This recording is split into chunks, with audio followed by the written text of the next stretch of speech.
The Battle of Zephyr Prime lasted 3 days and 3 nights. It was the largest space battle in galactic history.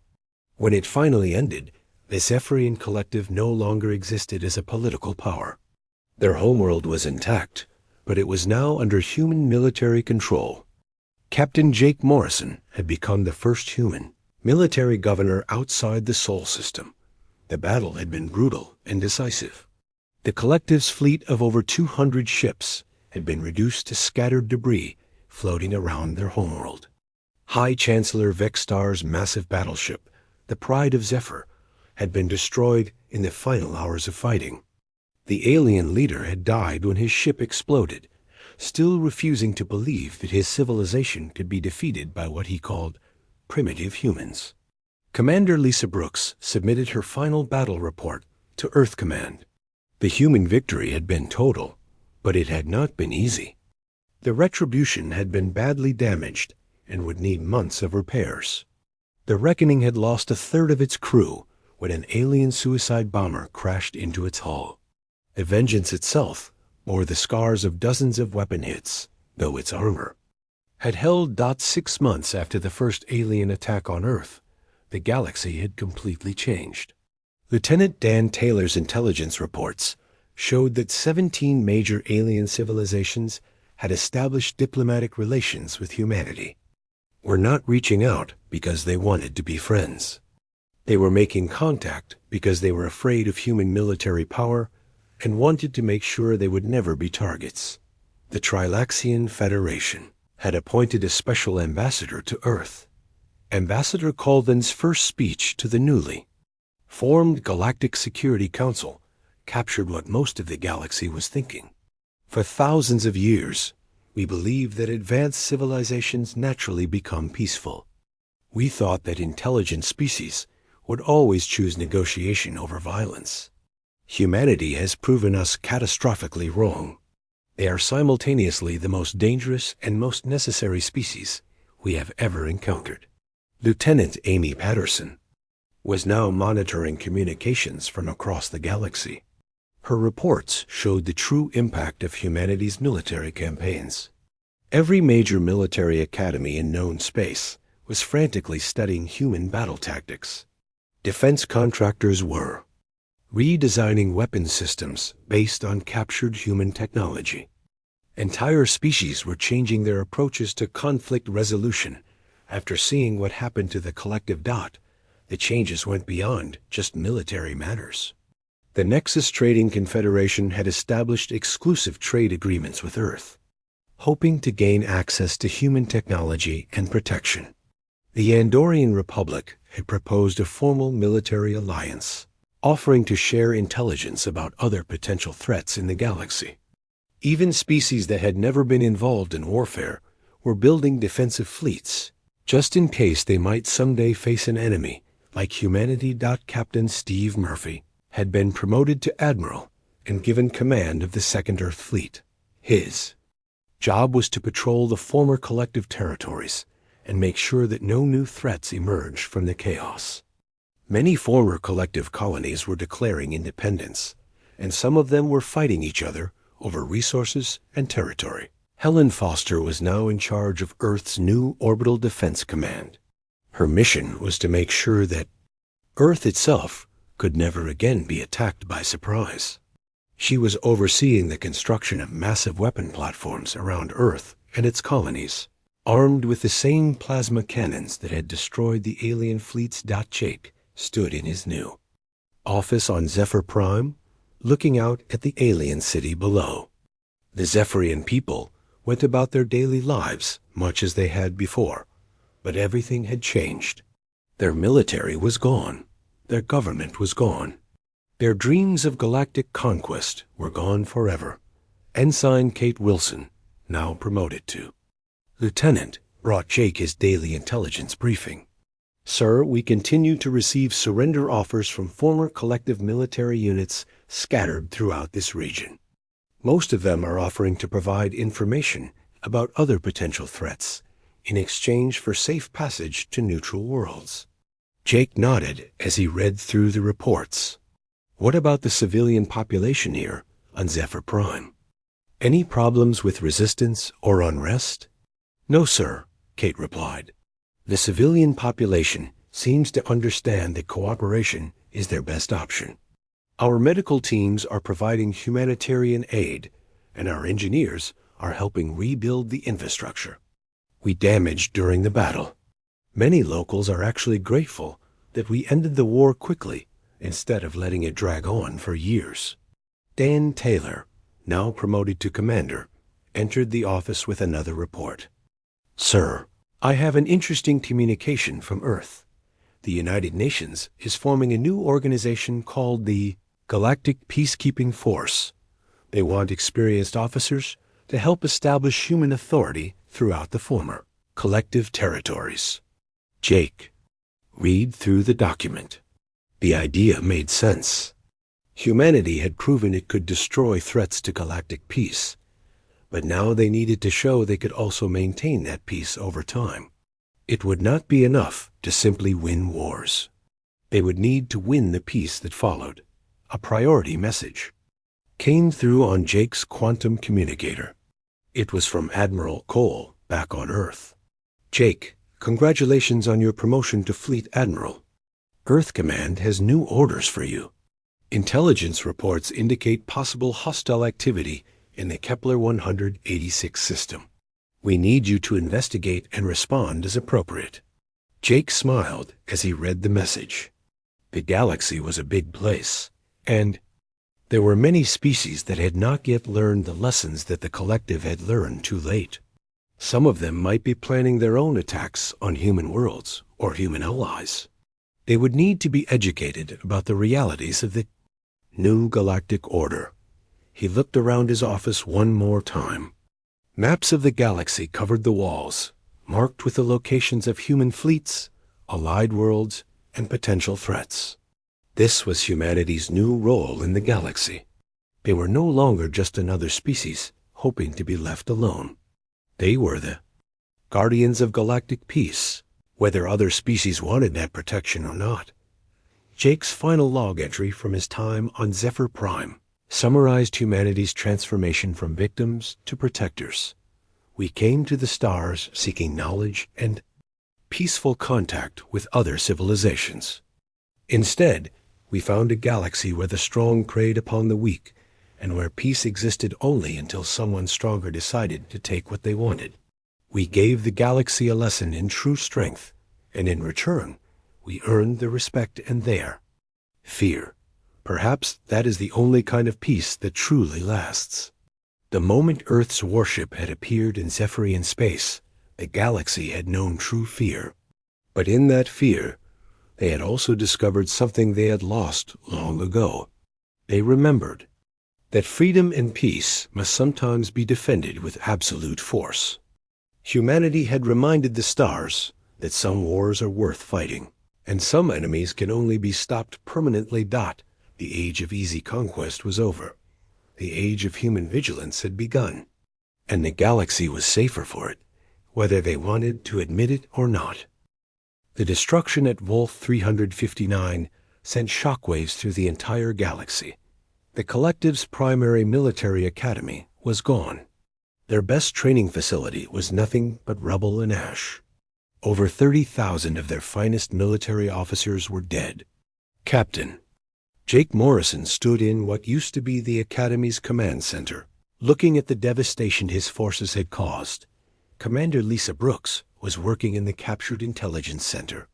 The aliens had not destroyed their computers before the days fell. Lisa and her team had recovered complete military databases containing the locations of every collective military installation, supply depot, and command bunker within 50 light years of Earth. The aliens had never developed proper security protocols for their information systems. They had never needed to protect their secrets from enemies who might actually use them. Earth's response was swift and brutal. Captain Steve Murphy took his stealth ship, the Retribution, on a hunting mission. He attacked 12 supply convoys. Over the next week, leaving entire sectors of the collective military without fuel, food, or ammunition. The alien ships could not fight without supplies. and they could not get supplies because the humans kept destroying the cargo ships that carried them. Captain Helen Foster used the reckoning to eliminate 3 major shipyards where the collective built their warships. Each shipyard had taken decades to construct and employed millions of alien workers. Foster destroyed them in a matter of hours. The aliens could no longer replace the ships that humans were destroying faster than they could. Count them. Lieutenant Amy Patterson was monitoring long-range sensors from the Vengeance's bridge.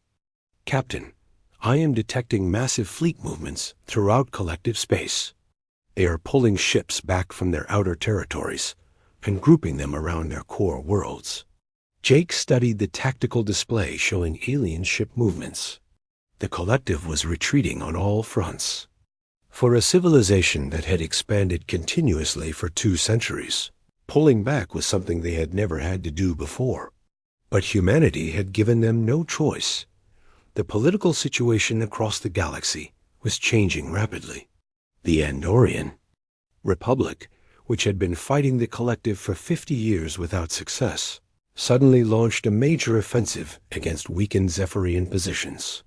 The Nexus Trading Confederation, a group of merchant worlds, cut all business ties with the collective.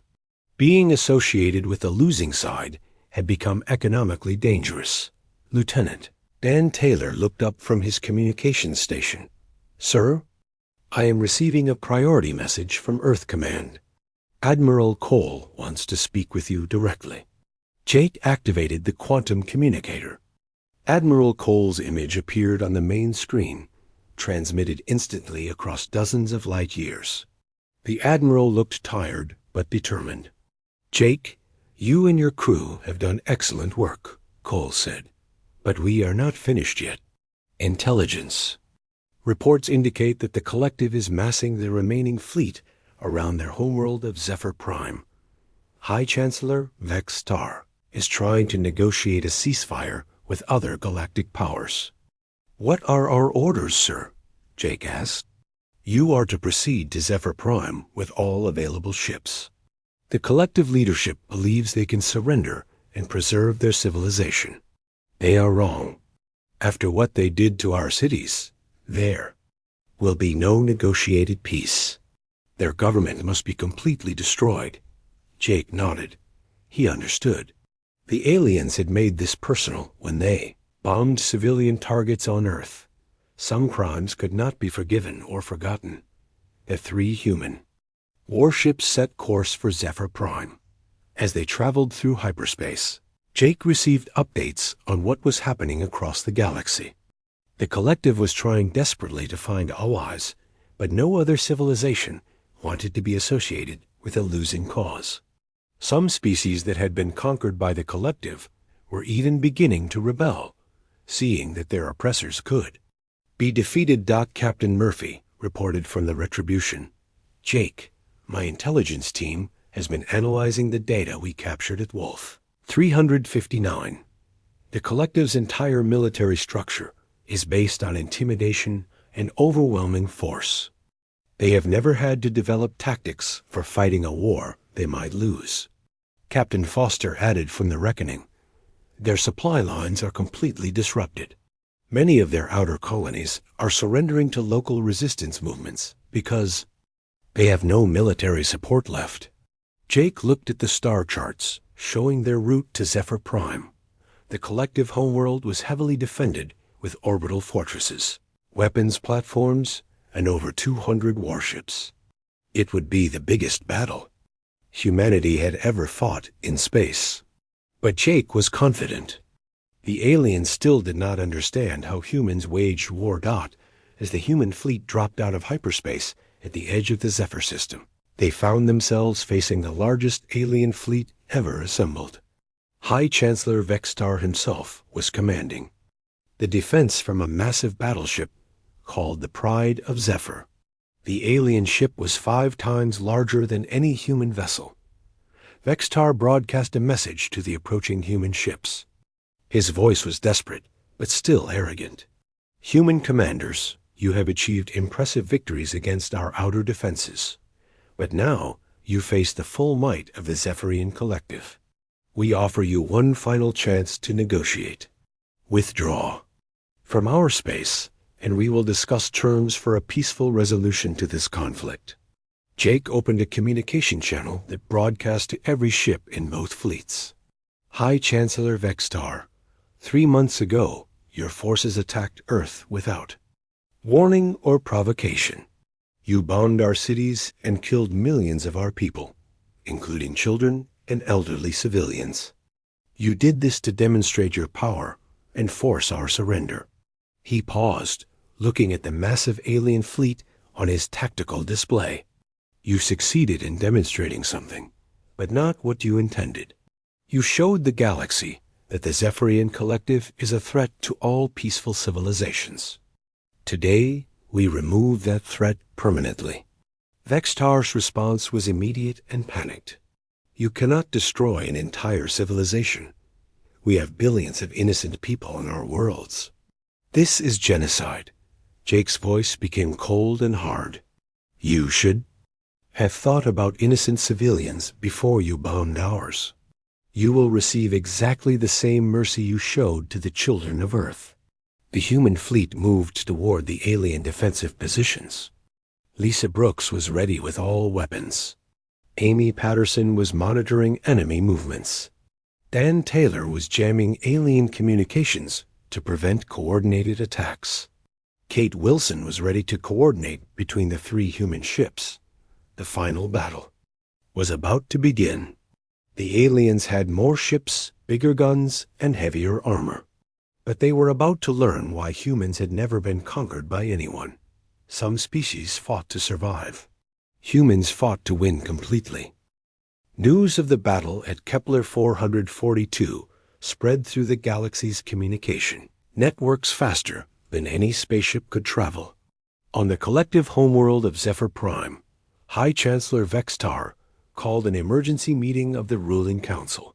For the first time in their civilization's long history, they were facing an enemy that not only refused to surrender, but seemed to get stronger with each battle. Commander Lisa Brooks was analyzing intelligence reports from Earth's deep space. Monitoring stations. All across the galaxy, different alien civilizations were experiencing something they had never felt before.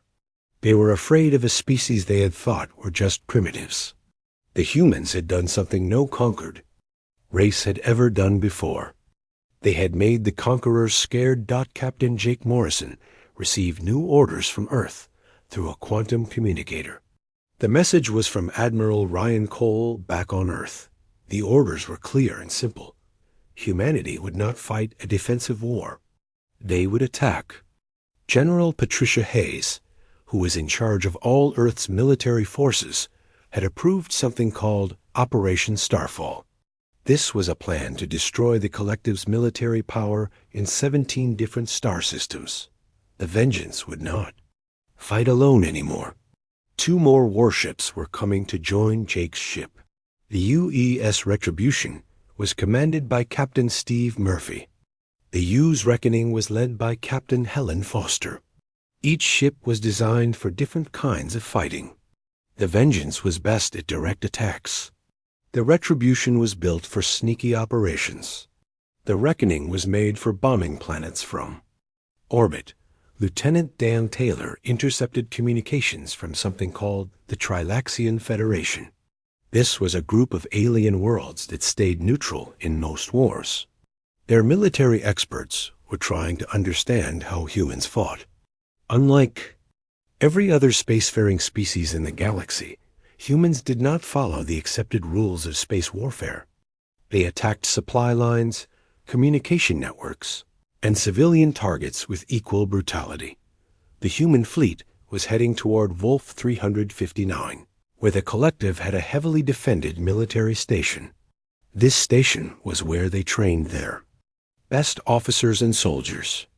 Alien commanders across the galaxy were watching the battle broadcasts with growing horror. The humans were not just winning their battles. They were changing the basic rules of how wars were fought in space through pure, overwhelming aggression. Jake stood on his bridge as the 3 human ships approached. Wolf 359. The system had 12 planets, but only one mattered. The third planet had the military academy and training facilities. It also had the largest weapons factory in this part of collective space. "Captain," Amy Patterson reported from her sensor station, "I am reading heavy defenses around the target planet. They have twice as many defensive platforms as Kepler 442 had. There are also over 100 ships protecting the system." Lisa Brooks studied the tactical display. "They have learned from our previous attacks. The ships are not flying in formation. They are spread out and moving randomly. The defensive platforms have different types of shields." Jake nodded. The aliens were learning, but they were still thinking like aliens. They were trying to make their old tactics work better instead of developing completely new ways to fight. Then, Taylor spoke up from his intelligence station. "Sir, I am monitoring their communications. The alien commanders are very nervous. They keep asking each other what humans will do next. They do not understand our tactics because we do not have standard tactics. We adapt to each situation." Captain Murphy's voice came over the communication system from the Retribution. "Jake, my stealth systems show a weakness in their defensive grid. There are gaps between their sensor networks.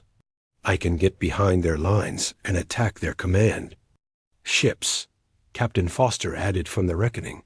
"I have clear shots at their orbital weapons factories.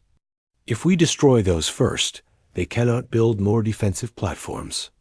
Jake looked at the enemy positions one more time. The aliens had more ships and bigger guns, but they were still thinking like a civilization that had never faced real resistance. They were trying to protect everything at once instead of focusing their strength where it mattered most. "Helen, take out those weapons factories first," Jake ordered.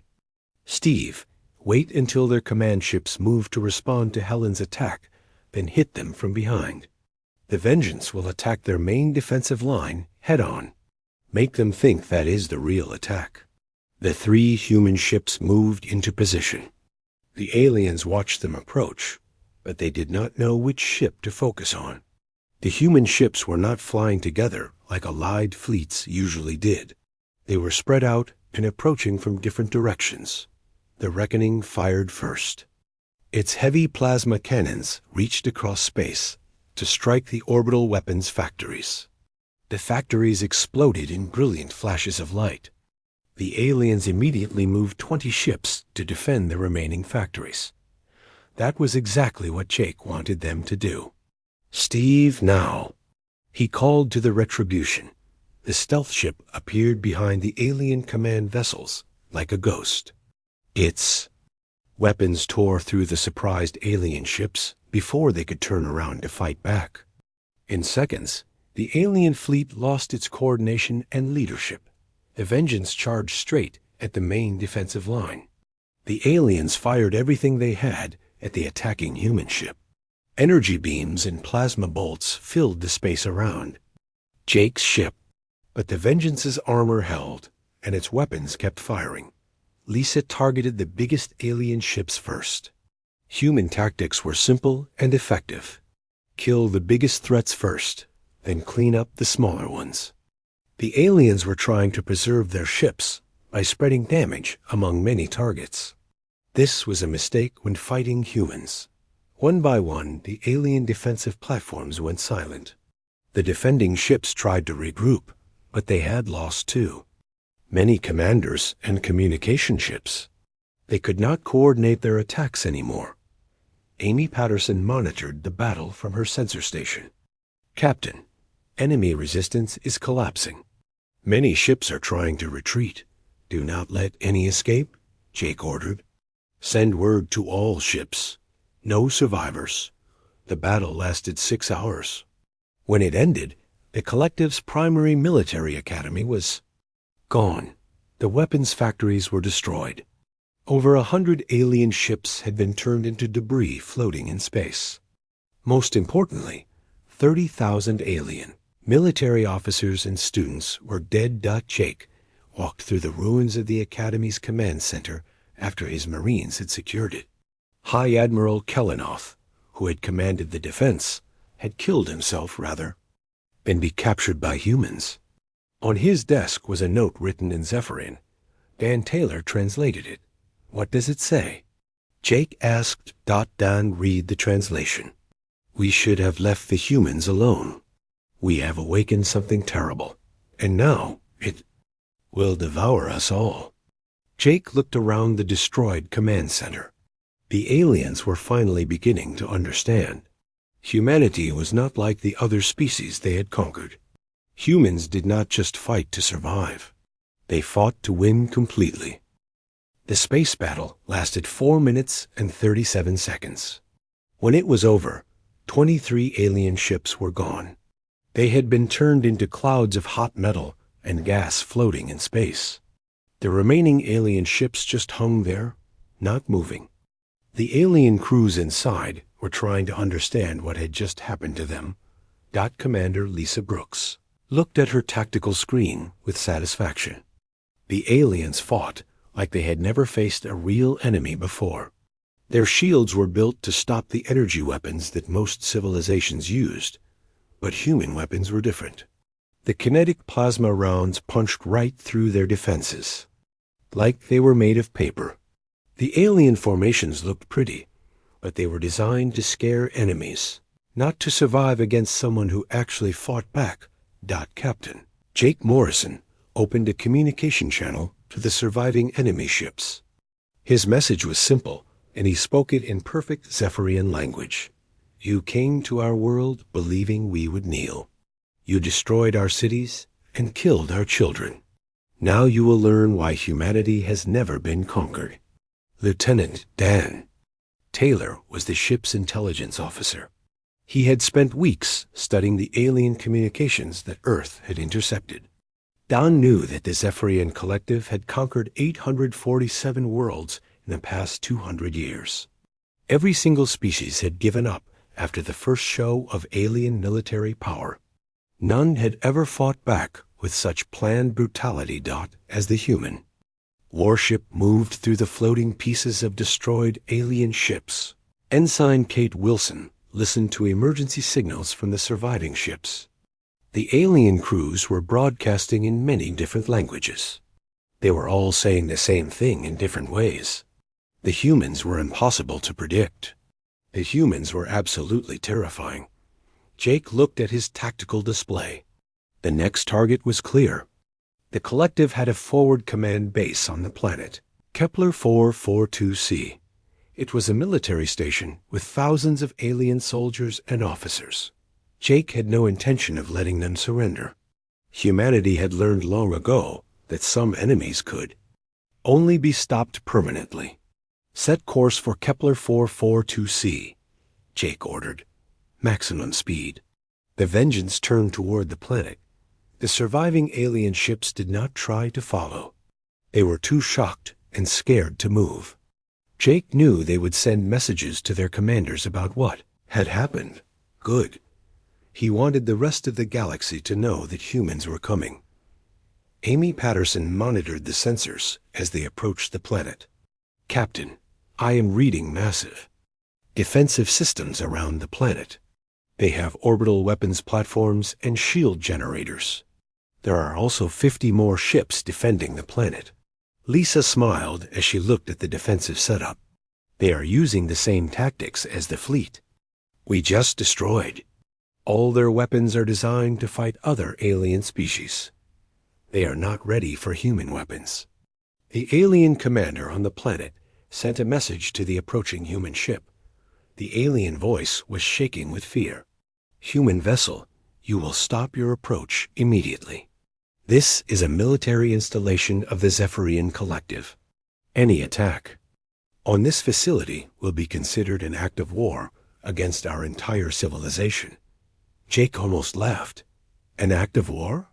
They bombed our cities 3 months ago. The war already started. They just did not know they were losing." Dan Taylor looked up from his station. "Captain, I am picking up communications between the planet and other collective worlds.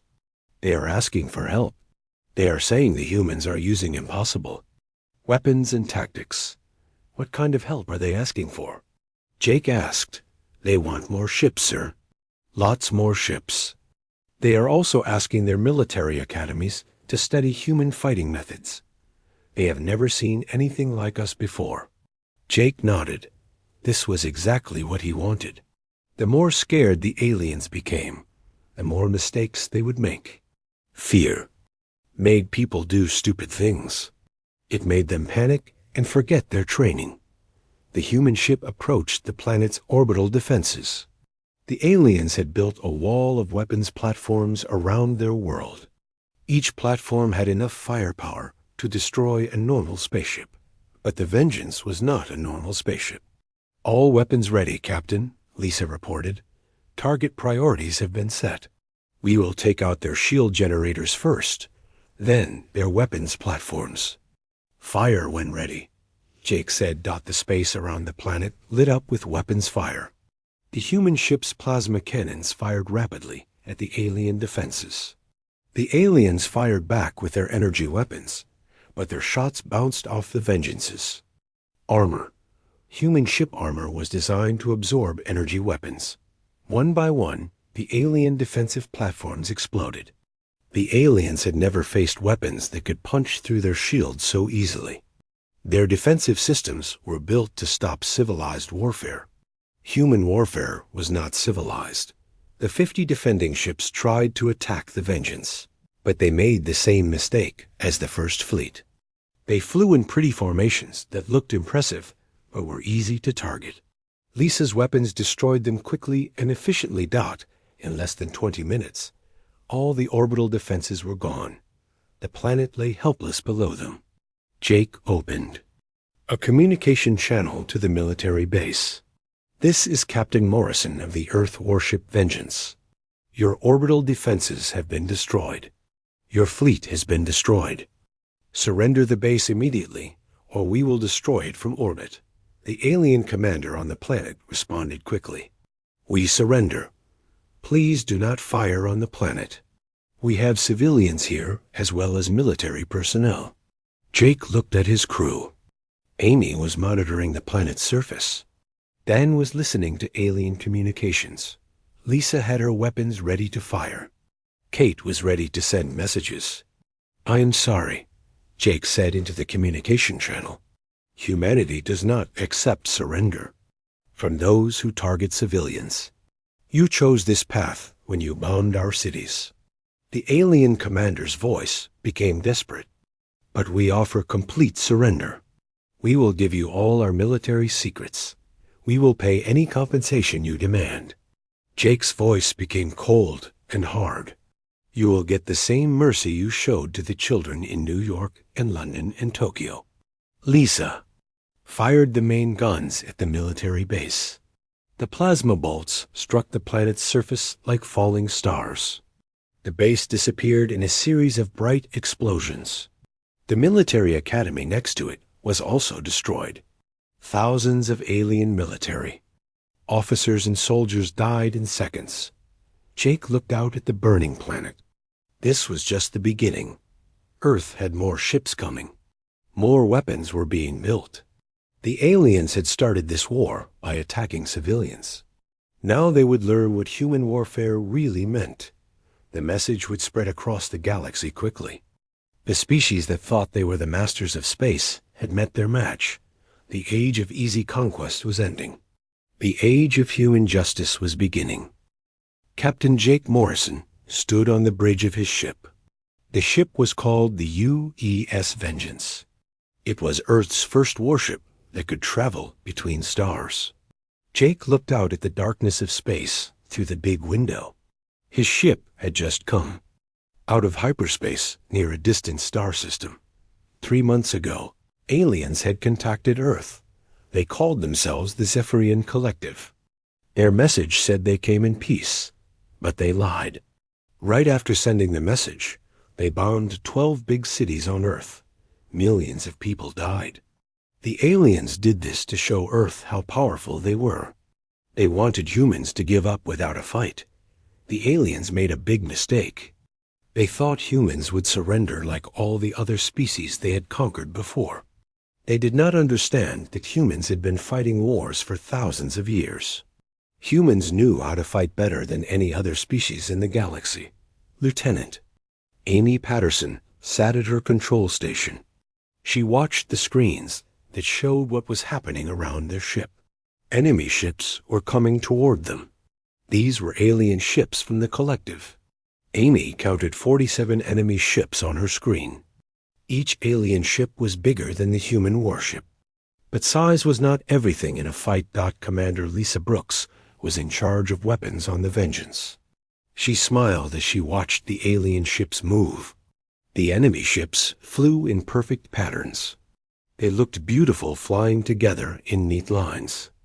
But Lisa knew this was a weakness. The aliens were too predictable. They always did the same things. Earth's military leaders had studied how aliens fought by listening to their radio messages. The humans were ready. Admiral Ryan Cole had picked his crew very carefully. These were not just soldiers. They were the best fighters Earth had. Many of them had fought in Earth's worst wars. They knew that sometimes you had to fight very hard to get peace. They understood that some enemies would never stop unless you stopped them forever. Jake looked around his bridge. His crew was ready. Amy was watching the sensors. Lisa had her weapons ready to fire. Lieutenant Dan Taylor was listening to alien radio messages. Ensign Kate Wilson was ready to send messages to other ships. Everyone knew what they had to do. The biggest alien ship sent a message to the human ship. The message was in broken English. The alien voice said, "Humans, you must surrender now. Your ship is small. Our ships are many. Give up, and we will not hurt you more than needed. Resistance is useless." Jake listened to the message. Then he looked at his crew. "What do you think?" he asked Lisa. Lisa checked her weapons one more time. "All weapons are ready, Captain. These aliens have no idea what they are about to face." Amy looked up from her screens. "Captain, I count 47 enemy ships, but their shields are designed wrong. Our weapons will go right through them." Dan Taylor spoke up from his station. "Sir, I have been listening to their talk. They are very confident. They think we will run away or surrender. They have done this same thing 847 times before. Every other species gave up after seeing how many ships they had." Jake nodded. He opened a communication channel to the whole ship. "All crew members, this is your captain speaking. 3 months ago, these aliens came to our world. They said they came in peace. Then they killed millions of our people. They destroyed our cities. They killed our children. They thought we would be afraid. They thought we would give up. They were wrong." He paused and looked out at the alien ships. "Today we show them something they have never seen before. Today we show them how humans fight. We do not surrender. We do not run away. We protect our home and our people. Battle stations, everyone." The crew moved quickly to get ready for battle. The Vengeance was not like other spaceships in the galaxy. Most alien ships used energy weapons that were clean and efficient. Human weapons were different. They were crude and brutal, but they worked very well. The ship's main weapons were fusion plasma cannons. They could punch through almost any armor or shield. The alien ships moved closer. They still flew in there. Perfect formations. Jake could see they were trying to surround his ship. This was their normal tactic. Surround the enemy, demand surrender, then destroy them if they refused. "Captain," Lisa said, "I have targets locked on 23 enemy ships, waiting for your order." Jake looked at the alien fleet one more time. He thought about the burning cities on Earth. He thought about all the people who had died. He thought about the children who would never see their parents again. His face became hard and cold. "Fire all weapons," Jake said quietly. The space around the Vengeance lit up with bright flashes. Plasma bolts shot out from the human ship toward the alien fleet. The aliens had shields, but their shields were made to stop energy beams. human. Plasma weapons were different. They were part energy and part solid matter. They went through the alien shields like they were not there.